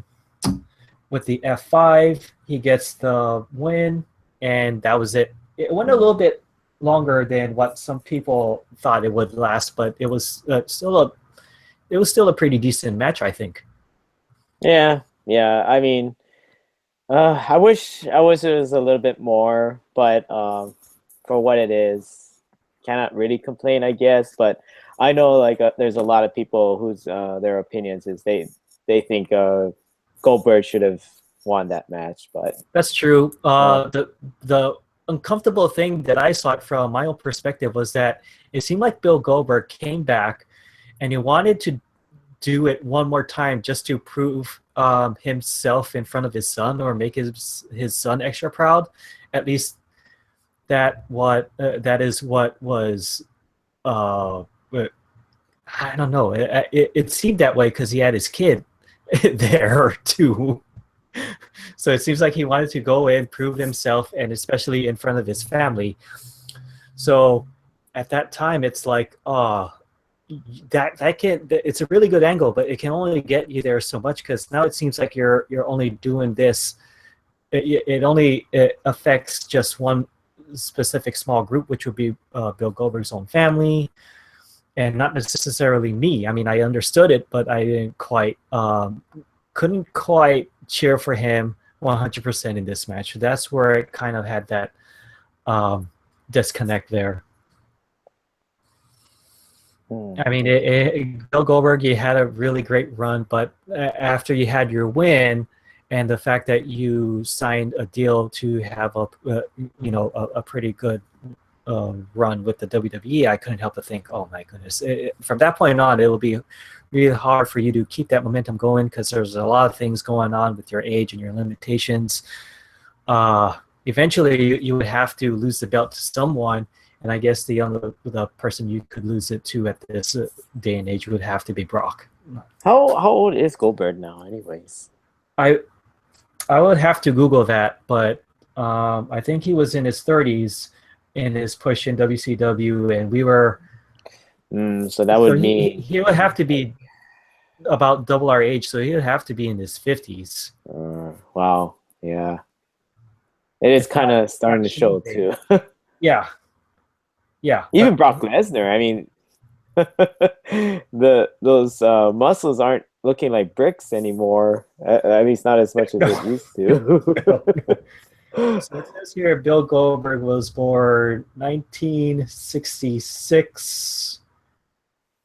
So we can do the math there. Woo. Yeah, okay. Age 50. Yeah. 50 years old. Yeah. So what do you know? He's the same age as my dad. Again. Oh, man. Well, I mean, it is what it is with this match, so. Yes. I'm going to go on a little bit of a tangent. Killer Cow asks, do we know who the Raw GM manager is now? It turns out to be Kurt Angle, because he asked, can you guess who Suck is? Yeah, that would be Kurt Angle. Oh, and I do want to give acknowledgement to Kurt Angle, because he embraced his whole heel persona. He actually enjoyed seeing the crowd chant "You suck" when he had his entrance music played on WrestleMania. All right, so moving on. Man. we got, oh boy. So a second to the last match was the WWE Women's Championship match. The Smackdown. Yeah. Yeah. So it's a battle between, man, count them one. This one I totally ignored, so don't expect me to comment about this one. No, well, it was go and count, delete it. So it was between 6 ladies. Alexa Bliss, she was a defending champ, versus Becky Lynch, Mickie James, Carmella, Natalia, and Naomi. Oh my goodness! So this would probably be my least favorite match throughout the whole card, I think. No, only because I feel so bad. This was one out of 2 matches that had. Actually, I take it back. This is probably one of the matches that didn't have really a non-existing build-up. It was just there with the TLC. I mean, not TLC. With the 4-way ladder matches for the tag team gold, they at least built it up somewhat by showing a highlight package. It wasn't a long blown out promo like all the other matches, right, but they did something. This one just ran right into it, and right there, it left me a really bad first impression because I thought, okay, so a match has just started, and I have no connection to why this is even happening. So yeah, I knew the match was kind of a missed opportunity, in my opinion, because it looks like they just grabbed everyone else that had talent. Like, okay, who else do we have? Okay, these people are good. Let's just throw them all in at the same time and hope something happens. Like, yep. Well, you know, these people all have talent. You could have done something with that. But yeah, I thought that was a missed opportunity. Exactly. And so not only was it a 6-way match, this one was not elimination style. So whoever scores the first pinfall, that person wins. And so what I didn't like about this one was, it was a little bit more sloppy compared to the other ladies match. You had some pretty good spots, but the 6 wrestlers came off a lot more showy. In other words, they once somebody was on the outside, they were running in their mouths, you know, a whole bunch of trash talking in between. That's where it kind of lost me. And for what it is what it is. I feel it's good to see Mickie James back in the WWE ring after a really long break, but that was the only thing that I could. Much. That was the only thing that I could stand behind. But so Naomi wins the title from Alexa Bliss due to a submission, and she had the longest entrance to the ring because, number one, she's the hometown girl, but it felt a little too long because they had the EDM thing going on, and she's just dancing her way to the ring. And when she gets into the ring, she dances some more while the black light is on, and you could see her glowing neon green and yellow patterns. I mean, oh my gosh, it was... She was the most showy wrestler of that out of all 6 individuals. So I'll just leave it at that.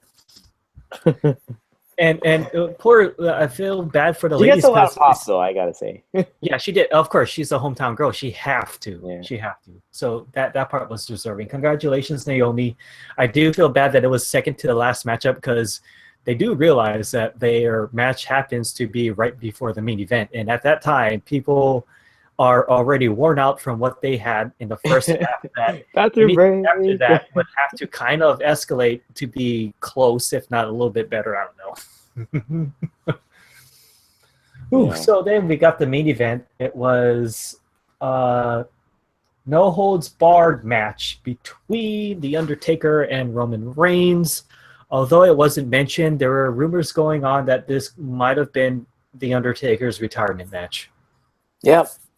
And I did not know that while going into this. I got a glimpse of it with the way he took his exit. You know what he did? After Roman Reigns took his leave, they did a highlight of the replays. And then afterwards, you see The Undertaker in his... Well, how do I put it? Well, he does the Undertaker rise, after laying down. He sits up, he puts his costume back on. You see the music hit, and then he removes the clothing, leaves it in the center, and then he just leaves. But that's just the ending. But let's talk about the matchup. It was an no holds barred, and the pace was as I like to consider the pace relatively the same as Triple H versus Roman Reigns. You see a veteran who wants to prove himself. This time it's the Undertaker, and he's trying to say, "Hey, man, I run this yard," to the young guy. This is my yard. Exactly. And the lead up to this match, I love having petty build-ups to a big match. Basically, what led up to it was the Undertaker was offended that he was eliminated by Roman Reigns. Yeah, right, yeah. Nothing new. This is the sort of thing that you've seen from Hulk Hogan versus Sid Justice in WrestleMania 8. Yeah. It could happen. But of all people, the Undertaker, I've never seen something so petty. Not that I'm consider it a bad thing. I have never seen something so petty since the Undertaker challenging Triple H to a rematch just because both guys got wheeled out on stretchers, or should I say a cart, that take them all the way up the ramp, and he basically went, "I don't go down like that. How dare you?" I don't know. I don't really know. I'm trying to find a reason. Yeah. But it was that match that you and I saw where it was Triple H versus The Undertaker.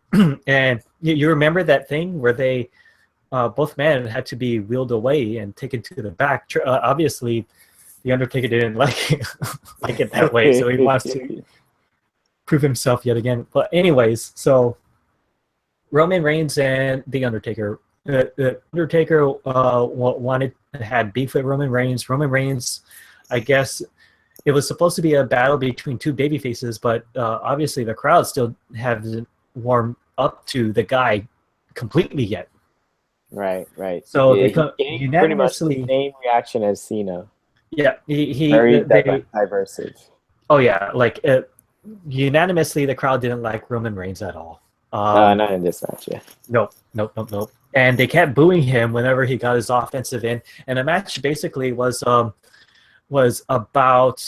back and forth, but the tables have turned when the Undertaker just keep getting hits and he keeps getting up, saying, you haven't beaten me yet. Come on, bring it. And that's what Roman Reigns did. He keeps going back and forth between the Superman punch and the spear that the Undertaker keeps kicking out until this is one spot that got me laughing. The Undertaker, he kicks out, but then he does the sit-up thing.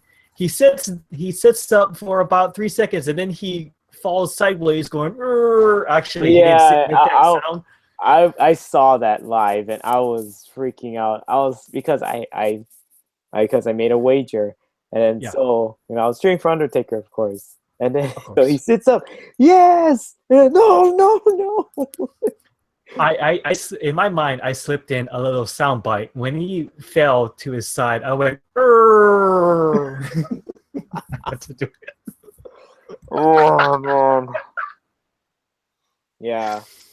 I've also noticed that it's but while watching it, you can tell Undertaker is really, really trying to give it his all in this match, put out a good performance. However, you could see that his age has really caught up. There was a few parts where it's that's got to be a botch. Did you notice those? I think it was a time when Roman Reigns was supposed to. I think he was going to go for the Tombstone Pile Driver on the Undertaker. The thing is, though, Undertaker, his back was arced this way. Yeah, he was arced backwards, and he would have to kick up his legs and curl his own body over Roman Reigns' shoulder. And I thought, who the heck thought about that spot? A man in his age would never be able to do that ever. Right. Rightfully so. Even there was a Superman punch that I noticed that, that was a miss. And then, it connected. Wait, no, it didn't.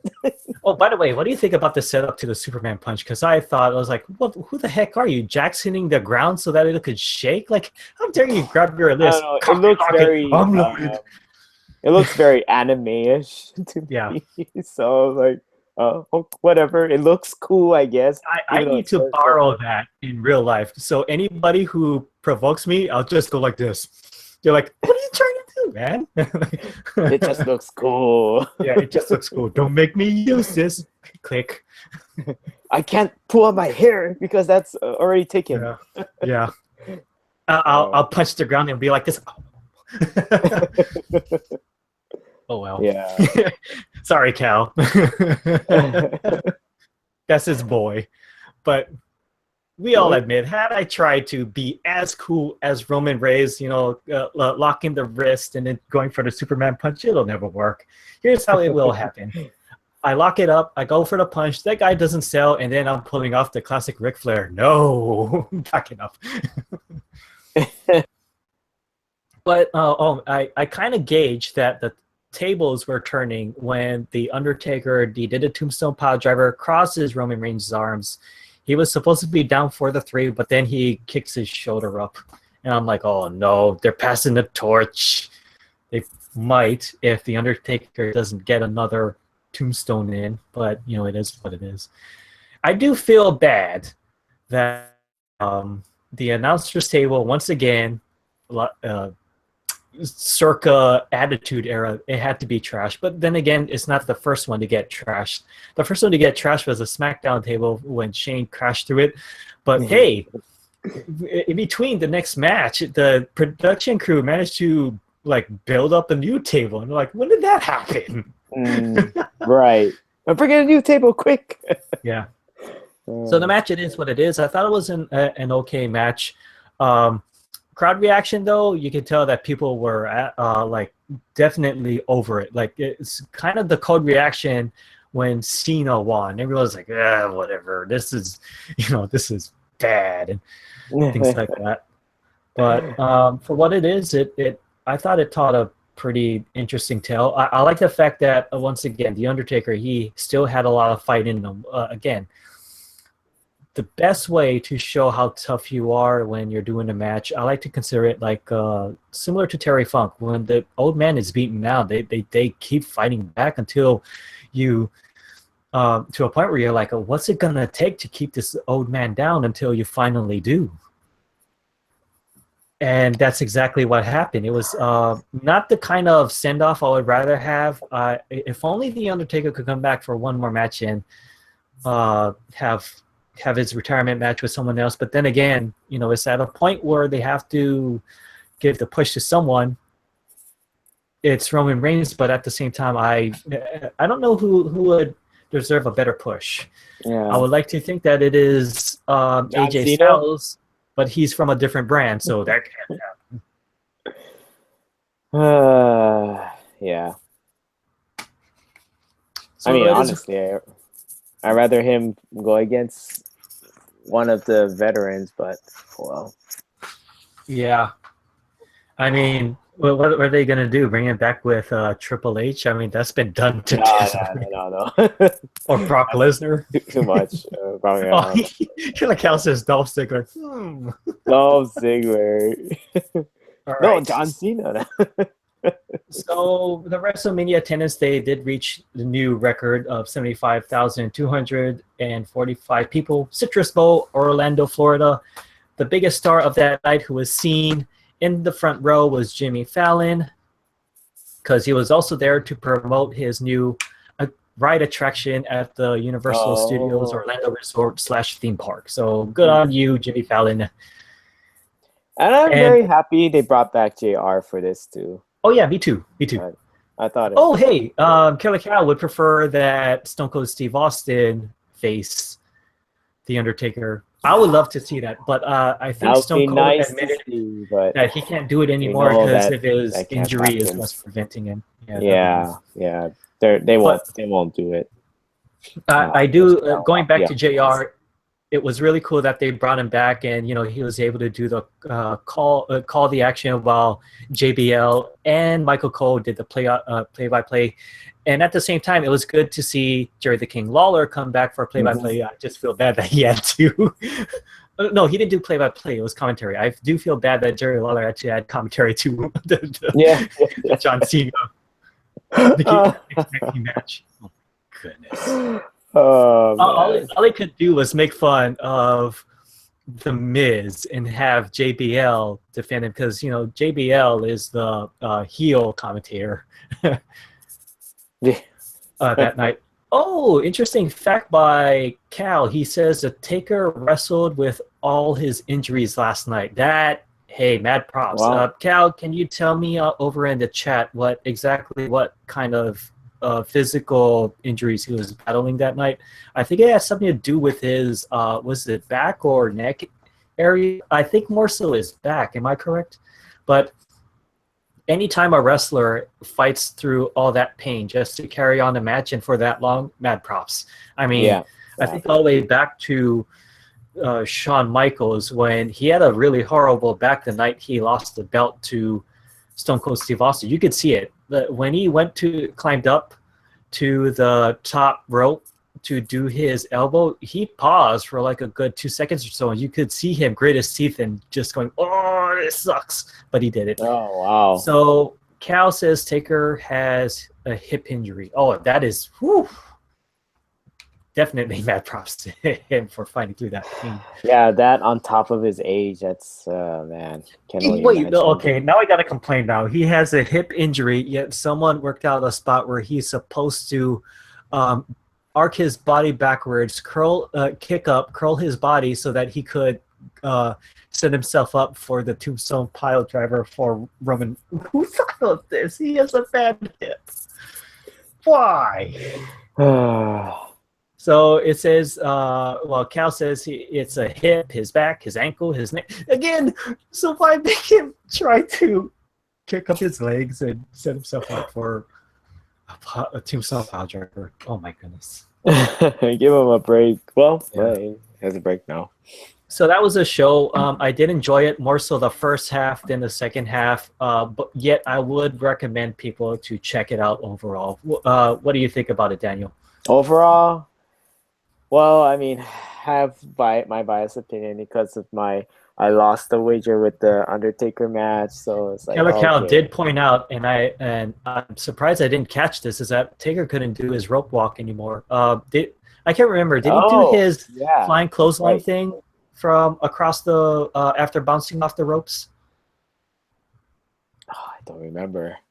Cal, I know you're watching this. Maybe you'll answer that later, but I think he attempted it or something.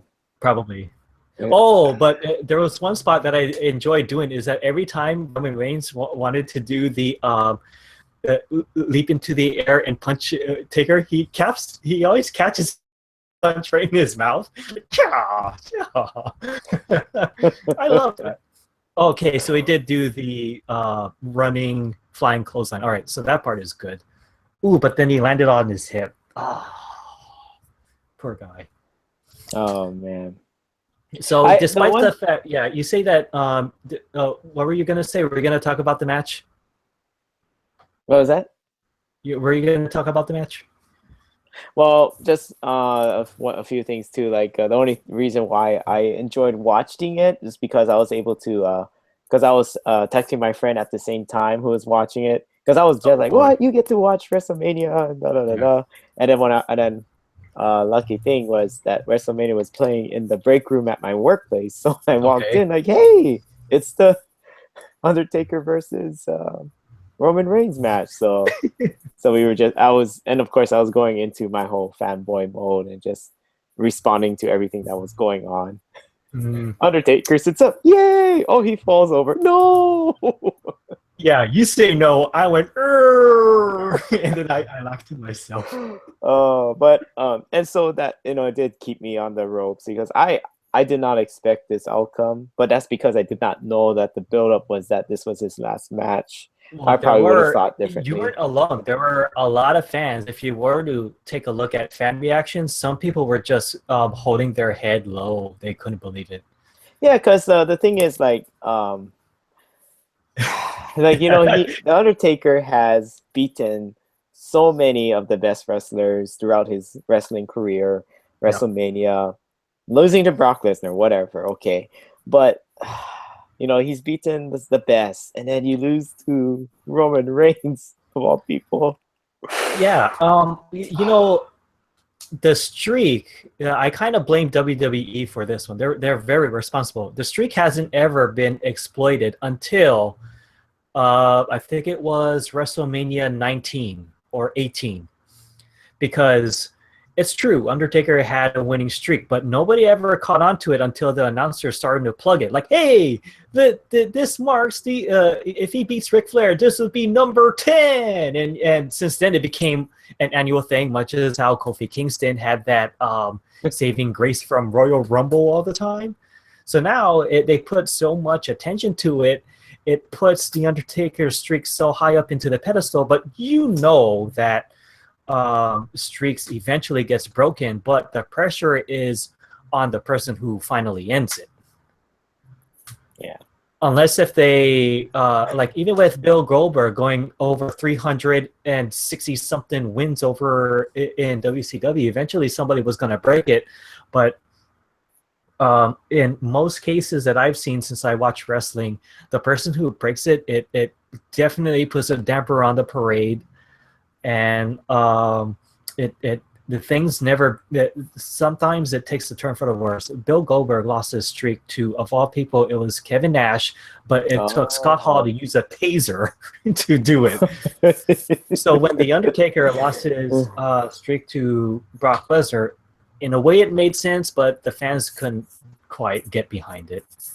Yeah. So Killer Cal is saying that according to Killer Cal, the match that the Undertaker had with Lesnar was supposed to be his official retirement one, but then he came back to go up against Shane, and then now Roman Reigns. Oh, I see. But according to Cal, the Undertaker is meant to pass the torch over to Brock, which I think they did effectively. Now with Roman Reigns, I guess he's passing a torch, but for real this time. Yeah, probably. Yeah. So overall, I know I would give my own recommendation. What would you do, Wimplo? Is this something you would want to recommend to people? You mean like WrestleMania as the whole? WrestleMania. Yeah, the whole show. Oh, okay. I actually do, because I like most out of all the matches, I do think that most of them was good, and of course the Hardy Boys return. I think that was a big highlight and very much worth it. Would you say that was your favorite moment? You probably did. I just drew a blank.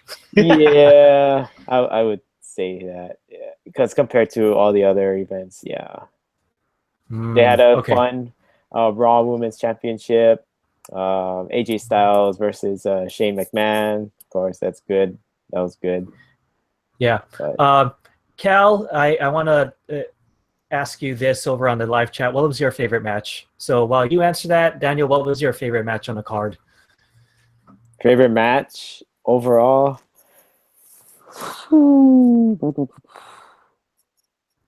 As much as I hated the outcome, oh man, that's hard. I guess it would be still Roman Reigns versus Undertaker, just to see Undertaker one last time. Really? I guess. Oh. So it could be just my nostalgia talking, but yeah. For me, oh man. So Kelly Cal, his favorite match is the Kevin Owens match. That's a good pick. For me, it's I am torn between AJ Styles Shane McMahon match or the ladder match. You know why? It's because I came in with really low expectations of the opening card, but I was just so impressed by what both of them had to bring in, and they worked together very well.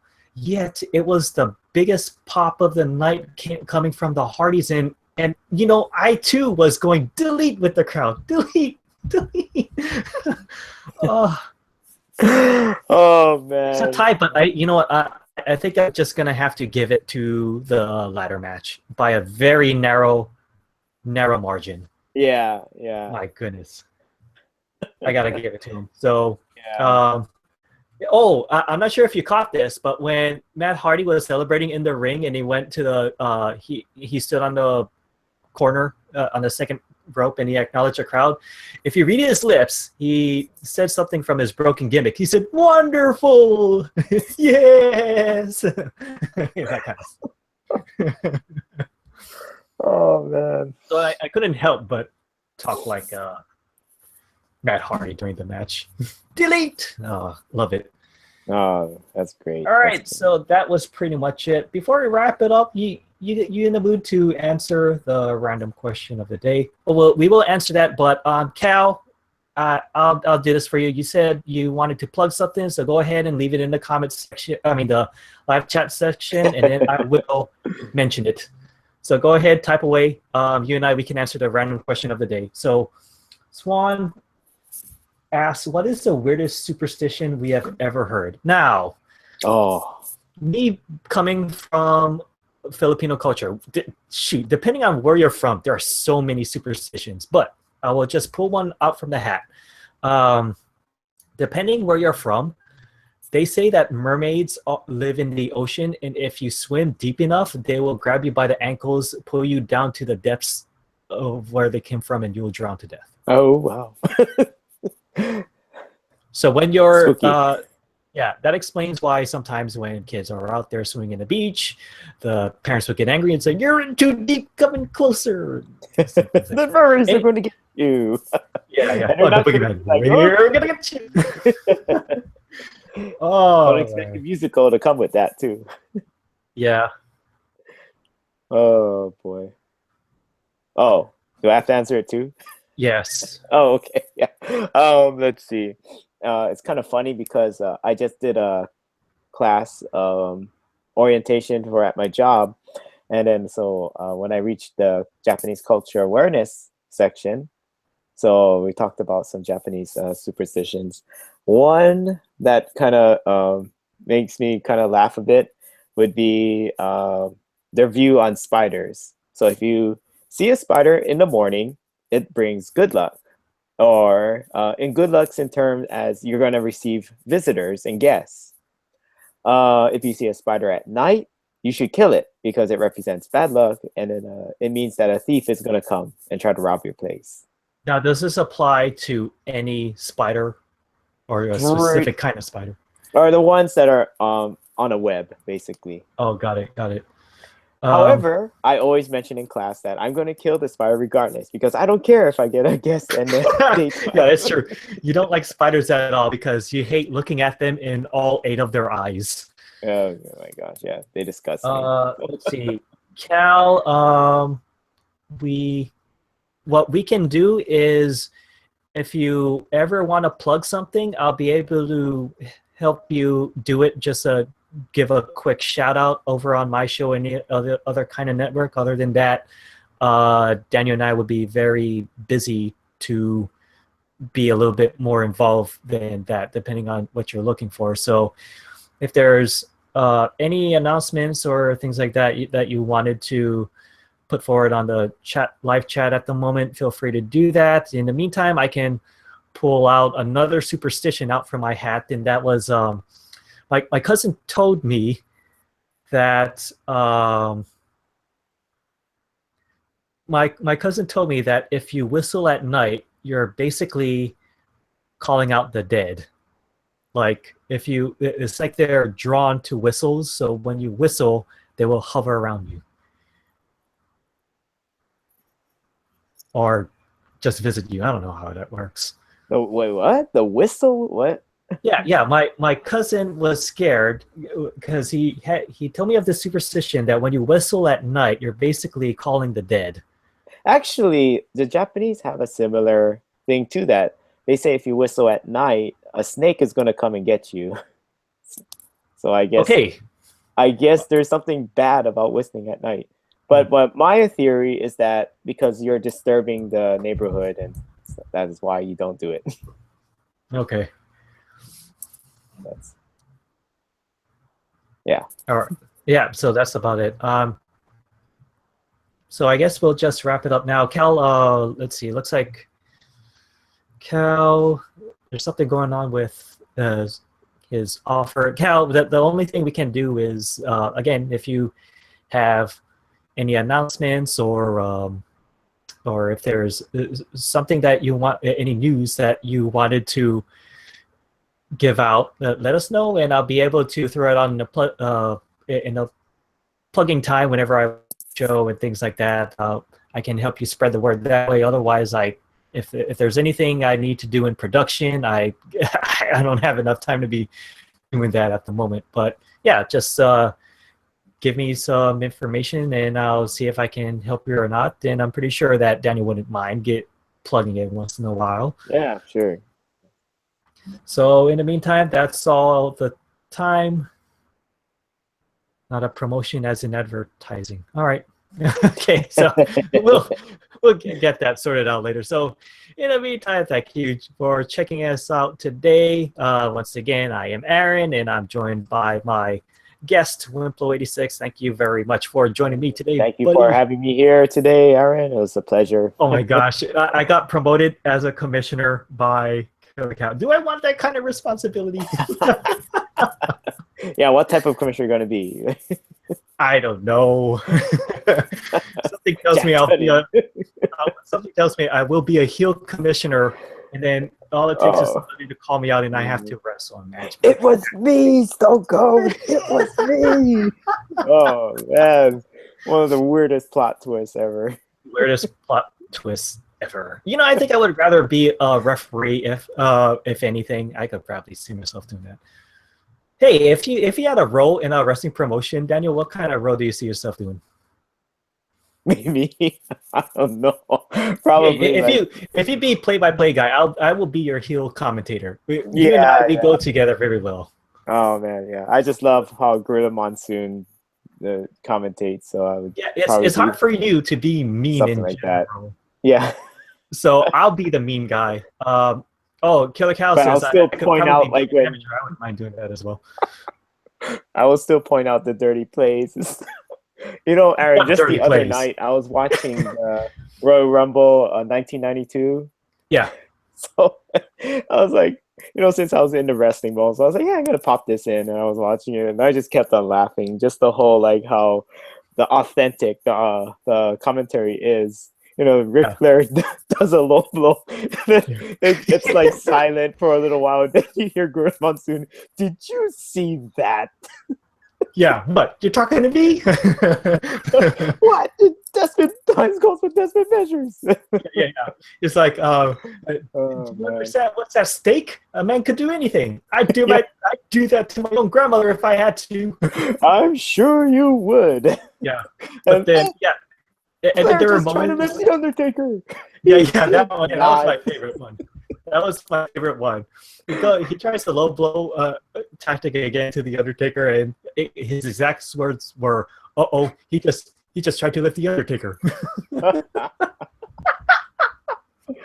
Oh man, Bobby the Brain. We big fans of yours, sir, and you are a dime a dozen. Nobody can ever replace you. Yeah, it was amazing. The chemistry is just pure gold. Yeah, the excuses that he gives is so authentic. Nobody would ever think of that.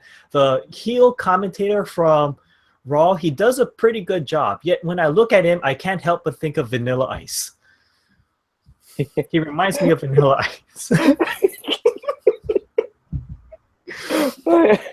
I guess so.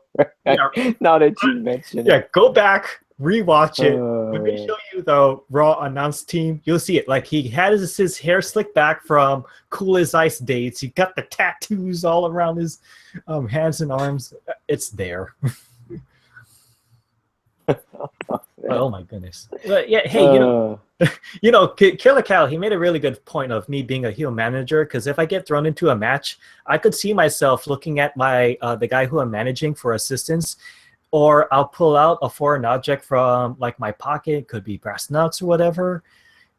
It came to a point where I thought of I think I picked up a heel theme music for myself. It's not necessarily the Orient Express music. It was something that I found from a Korean drama called Fugitive Plan B. If I were to give you a sample, you would think, oh, I can kind of see that, because it's evil, yet includes something classy from European orchestra. So I thought, all right, I got class, yet I'm evil.